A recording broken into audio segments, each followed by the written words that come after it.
Hi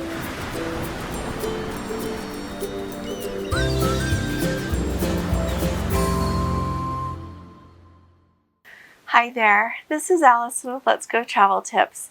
Today I'm going to talk to you about what you need to do if you have a cruise planned to Hawaii in the next little while.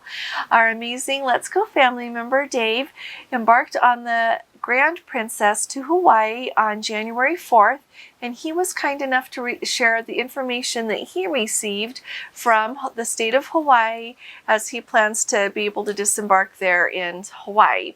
And so, first of all, I'd like to welcome all of our Let's Go family members, and also a big welcome to all of you who are new. If there is anyone here who hasn't subscribed yet, we would invite you to subscribe. We would love to have you here with us.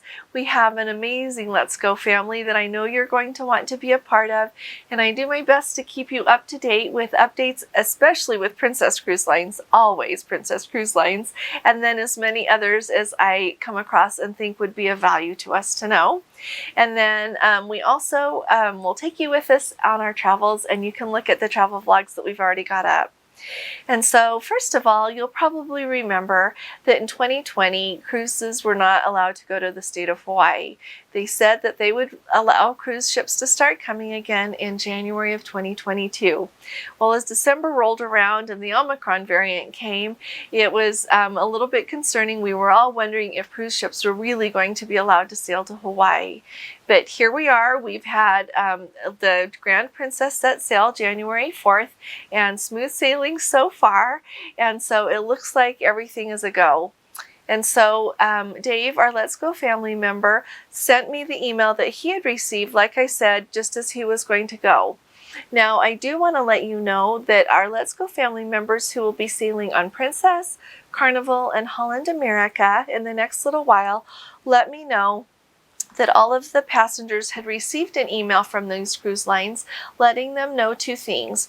First of all, if you've got a cruise and you're going to Hawaii, that it would be a really good idea, if you are eligible for your booster, to go ahead and get that booster. The boosters are not yet a requirement for travelers to Hawaii, but I feel like they are surely on the horizon if the cruise lines feel like they need to tell the passengers to do that, because through this whole time the cruise lines have been talking to Hawaii.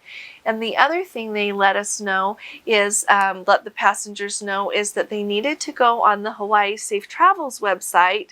I think it's called Safe Travel Hawaii actually, and register on there and enter your information. And so those are the things that they told all of their passengers to go ahead and do. So since doing that, I've got the email here from Dave, and he said it's got all of the information here. And so what you do is you go on that Safe Travels Hawaii website and you sign up.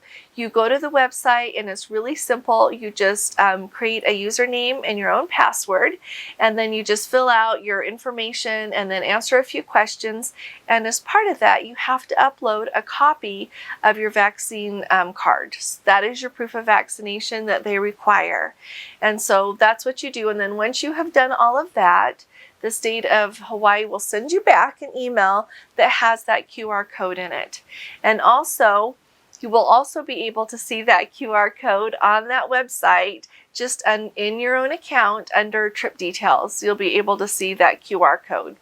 And so the reason that they do this is because the state of Hawaii requires for all travelers to either quarantine when they get there, or they have to do more COVID testing, or they have to show proof of a they have to show proof of a vaccine. And so this program that they've got, where you upload the photo of your vaccine card, takes care of that. It saves the cruise lines from having to worry about a bunch more testing, and it makes it really smooth when you're ready to disembark the ship. And so those, like I said, that's what you need to do. Now, along with getting that QR code from the state, there is also a list of things that the state of Hawaii says that you need to have at disembarkation. It says, first of all, you need that QR code. And like I said, they're going to email that to you. And it is also available on that website, just under trip details in your own account. And I would add that I went ahead and I went to that website and filled everything out until I got to the point that I would have to submit it to the state of Hawaii, and then they would think I was coming, and I didn't think I should tell them I was coming when I'm not. And so I didn't, but it was really straightforward. So don't worry about it being hard. It's not hard. But anyway, you need that QR code, and you can show it to them on your phone, or you can have it printed out on a piece of paper if you want. So you need that at disembarkation. You also need a government issued ID. So I would say take your driver's license or your passport, especially your passport if you're from another country other than the United States. And then you also, it says, your mobile device charged and working properly. So make sure your device is charged and working properly. The other thing you need to do is take a copy of your vaccine card with you. It says you need to have the evidence of that. And so your vaccine documents. So take a copy of that.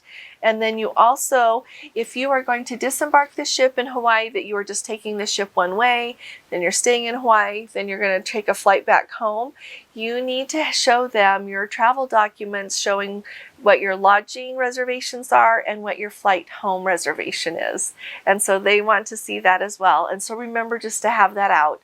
I'm sure if you're disembarking to stay instead of just do excursions, you would have that with you anyway. But I just wanted you to know to have that handy. So those are the things that the state of Hawaii says that you need to have when you disembark. And so to be truthful, I think this is really straightforward. I think it's easier than many of us thought it might be. And so I hope that all of you who have a cruise booked, I hope this is helpful to you. And I hope that you're able to sail on your cruise and that you have an absolutely wonderful cruise, and enjoy it for me too while you're there. And when you get back, let us know how it went, because we'll all be really excited to hear. So if you've appreciated these updates, will you please give this video a thumbs up, because that will help us out. So thank you. I'll be talking to you all again really soon. You all take really good care. God bless you. Love you. Bye-bye.